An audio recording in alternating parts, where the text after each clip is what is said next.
مخکې جمعه باندې موږ د تقوا باره کې بیان کړی او د تقوا باره کې خبرې کړې وې ځکه تقوا چې ده دا لویه سرمایه ده او تقوا هغه څیز دی چې په دې باندې به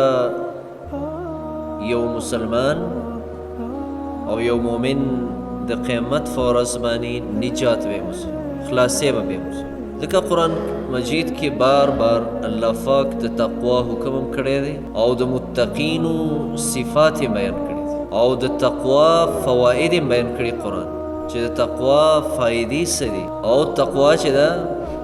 دا د الله یېرې ته وایي او د ګناهونو نه فریض ته وایي دې آیات کې الله رب العالمین ایمان والو ته د دې خبرې حکم کړی دی یا ایها الذین آمنوا اتقوا الله حق تقاته اے هغه خلکو چې تاسو ایمان راوړی دی الله نه ویریږئ په حق یېره باندې په پوره یېره باندې الله نه ویریږئ او دا پوره یېره او حق تقوا چې ده د هغې تعریف صحابه کرامو کړی دی چې د الله نه حق او لایقه یېره څه ده عبدالله ابن مسعود رضی الله تعالی عنه هغه فرمایي چې حق تقوا د الله نه دا ده ان یطاع فلا یعصى چې دا سړی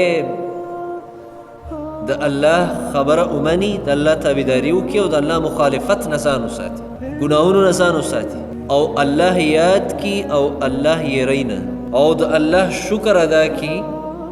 او د الله ناشکري نه کوي دا درې خبرې چې دي دا تقوا ده او دا حق تقوا ده چې د الله حکم منل او د الله د نافرمانۍ نه ځان ساتل الله یادول او د الله د هېرولو نه ځان ساتل د الله شکر ادا کول او د ناشکرۍ نه ځان ساتل هغه فرمایي دې ته حق تقوا وایي نورم علما د دې حق تقوا باره کې د هغوی اقوال شته دی